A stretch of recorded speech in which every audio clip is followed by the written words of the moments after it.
नमस्कार प्रेक्षकांनो. कमळी या मालिकेच्या आजच्या भागामध्ये आपण असा काही जबरदस्त ट्विस्ट पाहणार आहोत प्रेक्षकांनो. आता कमळीच्या आयुष्यात असा काही योग्य निर्णय घेण्याची वेळ येणार आहे. तर आता कमळी योग्य निर्णय घेणार का? आता ऋषीने प्रपोज केल्यानंतर कमळी ते ॲक्सेप्ट करणार का? यानंतर नयनतारा आणि का कोणता नवीन डाव मिळून रचणार का? की आता ऋषीचं लग्न दुसऱ्या कोणत्या मुलीसोबत नयनतारा लावून देणार आहे का? हे सर्व आपण या व्हिडिओद्वारे पाहणार आहोत प्रेक्षकांनो. आता इकडे ऋषीचा बर्थडे असतो, तो म्हणजे 2 दिवसांनी. तर आता 2 दिवसांनी ऋषीचा बर्थडे असल्या कारणाने ऋषीने खूप मोठी पार्टी देण्याचं ठरवलेलं असतं. कारण आता ती पार्टी त्याचा बर्थडे त्याला स्पेशल बनवायचा असतो. आणि त्या पार्टीमध्ये सर्व स्टुडंटना तो इन्व्हाइट करण्याचा विचार करतो. असा विचार तो साहेबाला बोलून दाखवतो. त्यावर तर साहेबा बोलतो, खूप छान, आता तू तुझ्या कॉलेजच्या सर्व स्टुडंटना या पार्टीमध्ये बोलावू शकतो. आणि मी अशी काही जबरदस्त अरेंजमेंट करणार आहे ना, म्हणजे पार्टीचं नियोजन करतो ना, की ऋषी सर तुम्ही तर बघतच राहणार. त्यावर आता ऋषी बोलतो, हो साहेबा, माझ्यासाठी ना ही पार्टी काहीतरी स्पेशल असणार आहे. त्यावर आता लगेच राधिका येते आणि राधिका बोलते, काय स्पेशल असणार आहे ऋषी साहेब? काय झालं? आज मात्र तो खूपच खुश आहेस, काय झालं? त्यावर आता ऋषी बोलतो, वहिनी मला तुमची आणि साहेबाची मदत हवी आहे. त्यावर आता ऋषी आणि राधिका म्हणजे साहेबा आणि राधिका म्हणता, आमच्या मदतीची आज चक्क ऋषीला कशी काय गरज पडू शकते? अच्छा ठीक आहे, मजाक करत आहे, सांग आता काय मदत पाहिजे तुला आमची? तर आता तो बोलतो म्हणजे ऋषी बोलतो की वहिनी, आई मला सतत एका मुलीसोबत बोलण्यासाठी सांगते, पण आईने सुचवलेल्या मुलीला मला काहीही इंटरेस्ट नाही आहे मुलीमध्ये. तर आज प्रत्यक्ष तुम्ही दोघं जण माझ्या मनातलं नेहमी मनाचाच विचार करता, म्हणून सर्वप्रथम माझ्या मनातल्या फिलिंग्स मी तुमच्यासोबत शेअर करायचं ठरवलेलं आहे. त्यावर तर साहेबा लगेच कॉमेडी करत म्हणतो, अरे वा, आम्ही खूपच लक्की झालो कमळीपेक्षाही, की आज तू चक्क आमच्यासमोर तुझ्या फिलिंग शेअर करणार आहेस. त्यावर आता ऋषी बोलतो, प्लीज साहेबा, मी सिरियसली आहे, हे मॅटर तू असं लाईटली घेऊ नको. त्यावर आता साहेबा बोलतो, ठीक आहे, सांग, बोल, काय बोलायचं आहे तुला? त्यावर आता ऋषी बोलतो, माझ्या येणाऱ्या बर्थडे पार्टीमध्ये मला माझ्या लाईफमधल्या सर्वात इम्पॉर्टंट व्यक्तीला माझ्या मनातल्या भावना सांगायच्या आहे. त्यावर आता राधिका बोलते, आता हा नवीन व्यक्ती कोण आहे बरं ऋषी? आम्हा दोघांना तर तू आताच तुझ्या भावना सांगणार आहे. त्यावर आता ऋषी लगेच लाजतच बोलतो, वहिनी साहेबा, मला आज माझ्या बर्थडे पार्टीमध्ये मला कमळीला माझ्या मनातलं सर्व काही सांगायचं आहे, तिला प्रपोज करायचं आहे. त्यावर आता मात्र राधिका आणि साहेबा लगेच एकमेकांकडे बघतात आणि राधिका लगेच दार लावून घेते. आता बोलते की ऋषी खरंच काय बोलतो, पण आता हे जर आईला माहिती पडलं तर आई आपल्या दोघांना सोडणार नाही. त्यावर आता ऋषी बोलतो, मी आईपर्यंत ही गोष्ट पोचवायचीच नाही आहे सध्या तरी, असं तुम्हाला सांगतो. त्या पार्टीमध्ये कमळीसमोर मी माझ्या प्रेमाच्या भावना व्यक्त करणार आहे. आणि त्या पार्टीमध्ये तुम्ही दोघं असं काही नियोजन करा की जेणेकरून सर्व स्टुडंट एकीकडे आले पाहिजे आणि आम्ही दोघं फक्त एकांतात मिळून म्हणजे मी कमळीला प्रपोज करू शकेल, असं काही नियोजन तुम्हा दोघांना करायचं आहे.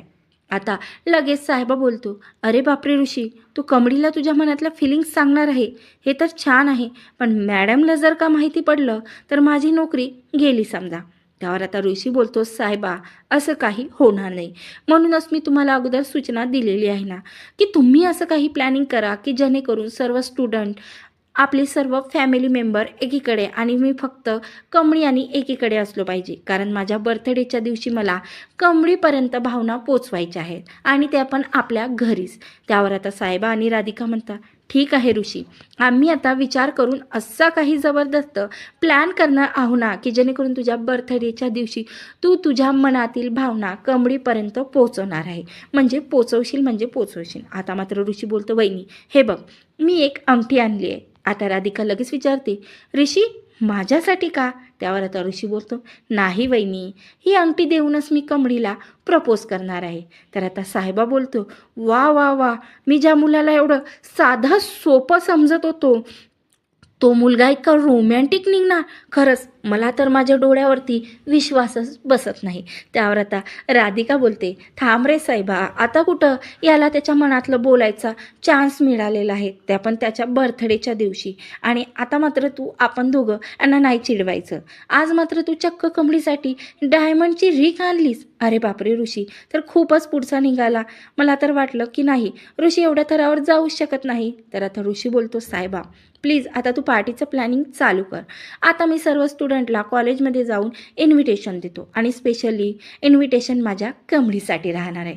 तर आता प्रेक्षकांनो इकडे सरळ ऋषी कॉलेजमध्ये जाते. तर आता इकडे अनिकाची माहिती असतं की ऋषीचा बर्थडे आहे 2 दिवसांनी. तेव्हा आता कॉलेजमध्ये ती एक ग्रुप घेऊन उभी असते आणि बोलते की गाईज, उद्या 2 दिवसांनी माझ्या रिचचा बर्थडे आहे आणि ऋषीच्या बर्थडेच्या दिवशी मला असं काही त्याला सरप्राईज द्यायचं आहे ना की तो बिलकुल माझ्या प्रेमातच पडणार आणि मी त्याला माझ्या मनातल्या भावनासुद्धा त्याच्या बर्थडेच्या दिवशी सांगणार आहे, जेणेकरून आम्हा दोघांना एकत्र बघून आता या कमळीचा पूर्ण माज उतरणार आहे.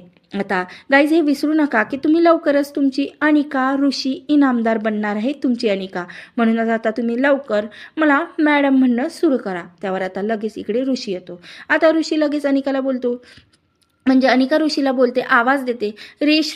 पण अनिकासोबत ऋषी काहीही बोलत नाही आणि लगेच कमळीकडे निघून जातो कॉलेजमध्ये. आता कमळीला बोलतो की 2 दिवसांनी माझा बर्थडे आहे आणि तुला आणि निगीला माझ्या बर्थडेला काही करून यायचं आहे. त्यावर आता कमळी बोलते, सर मी नाही येऊ शकत तुमच्या बर्थडेला. त्यावर आता ऋषी बोलतो, काय झालं कमळी, तू का नाही येऊ शकत माझ्या बर्थडेला. त्यावर आता कमळी बोलते, नयनतारा मॅडमला मी आवडत नाही, तुम्हालाही माहिती आहे आणि तुमच्या बर्थडे पार्टीमध्ये त्यासुद्धा असणार आहे आणि माझ्यामुळे तुमची बर्थडे पार्टी खराब व्हायला नको. त्यावर आता ऋषी बोलतो की कमळी, मी तुला इन्व्हाइट केलेलं आहे ना, आता तू कसलाही विचार न करता तू सरळ बर्थडे पार्टीमध्ये ये. तर आता कमळी बोलते, ठीक आहे सर मी येणार.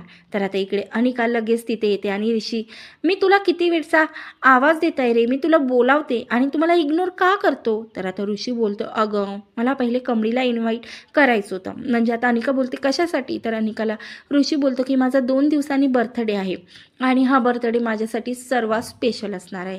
तुम्हा सर्व स्टुडंटना माझ्या बर्थडेला माझ्या घरी यायचं आहे. त्यावर आता अनिका आहे, त्यावर अनिका बोलते, अनिका लगेच ऋषीला मिठी मारते आणि बोलते, वाव ऋषी, खरंच आता मी या पार्टीमध्ये असं काही तुला गिफ्ट देणार आहे ना की तू सुद्धा आठवण ठेवणार. तर आता लगेच अनिका तिच्या मैत्रिणीकडे जाते आणि बोलते, गाईज ऋषीच्या घरी बर्थडे पार्टी आहे आणि याच बर्थडे साठी तुम्हा सर्वांना ऋषीनं इन्व्हाइट केलेलं आहे. आता बघा अशी काही मी तयार होते ना की जेणेकरून ऋषी माझ्या प्रेमातच पडला पाहिजे. चला तर आता मी लगेच जाते. तर अनिकाची एक फ्रेंड बोलते, कुठे चाललीस तू.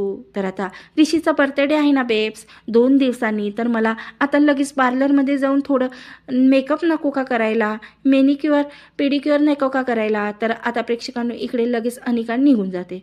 तर आता कमळी आणि निगी बोलते, कमळी निगीला बोलते, काय करावं, ऋषी सरांना बर्थडे आहे, त्यांच्यासाठी आपल्याला काही ना काहीतरी गिफ्ट घ्यावं लागेलच. आता प्रेक्षकांना इकडे बर्थडेच्या दिवशी कमळी खूप नटून खुटून आणि निगी तिच्या साथीला खूप नटून सटून त्या बर्थडेच्या दिवशी पार्टीत जातात. आता बर्थडे पार्टीच्या दिवशी नयनतारा सर्व फॅमिली मेंबर आणि सर्व तिथेच असतात हॉलमध्ये. तेव्हा गोळा झालेले असतात, तर सर्व कॉलेजचे स्टुडंटसुद्धा आलेले असतात. त्यावर आता नयनतारा लगेच कमळीच्या समोर येते. पण ऋषीने वचन घेतलेलं असतं की बाकी स्टुडंट जसे येणार तशी कमळीलासुद्धा मी इन्व्हाइट केलेलं आहे आणि तू कमळीला काहीही बोलणार नाही. त्या कारणाने आता नयनतारा कमळीच्या विरोधात एक शब्दही बोलत नाही.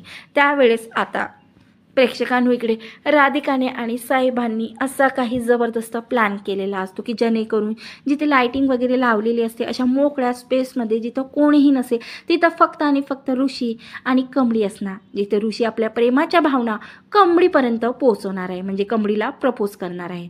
तर आता प्रेक्षकांनो इकडे आता लगेच साहेबा आणि राधिका बोलते की गाईज आता आज आपल्या ऋषीचा बर्थडे आहे आणि आज ऋषीच्या बर्थडेच्या दिवशी आपल्याला एक जबरदस्त गेम खेळायचा आहे आणि जो या गेमचा विनर होणार आहे तो स्पेशली ऋषीसोबत केक कट करणार आहे. आता हेच खासियत या बर्थडेच्या दिवशी गेम विनरला मिळणार आहे. तर प्रेक्षकांना आता लगेच इकडे जेव्हा सगळं हा गेम खेळण्यास बिझी होता तेव्हा मात्र आता कमळीचा हात हातात पकडून ऋषी बाहेरच्या गार्डनमध्ये तिला घेऊन जातो आणि तिथं आता कमळी बोलते की ऋषी सर सर्व आतमध्ये आहे आणि तुम्ही मला इथं का आणलं. त्यावेळेस आता ऋषी बोलते की कमळी आज माझ्यासाठी खूप महत्त्वाचा दिवस आहे आणि या महत्त्वाच्या दिवसात फक्त तू आणि मी इथं स्पेशली हे गार्डन मी आपल्या दोघांसाठी डेकोरेट केलेलं आहे आणि फक्त आपण दोघंच इथं असावं अशी माझी इच्छा आहे.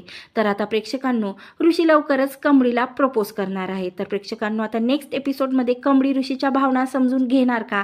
आता नयनताराला जेव्हा ही गोष्ट माहिती पडणार की खरंच आपल्या ऋषीने बिना आपल्या स्टेटसच्या मुलीला प्रपोज केलेलं आहे तेव्हा आता नयनतारा काय रिॲक्ट करणार. आता ऋषीच्या बर्थडेच्या दिवशी नेमकं अनिका सुद्धा ऋषीला प्रपोज करण्याचा निर्णय घेतो. आता नेमका काय मोठा धमाका होणार आहे हे आपण लवकरच पार्ट 2 मध्ये पाहणार आहोत. म्हणून प्रेक्षकांनो हा आपल्यासाठी जबरदस्त पार्ट 2 लवकरच येणार आहे. म्हणून अशाच आगामी ट्विस्टसाठी कमळी या मालिकेच्या समोरची ट्विस्ट बघण्यासाठी आपल्या या भक्तिसागर चॅनलला नक्की सबस्क्राईब करा.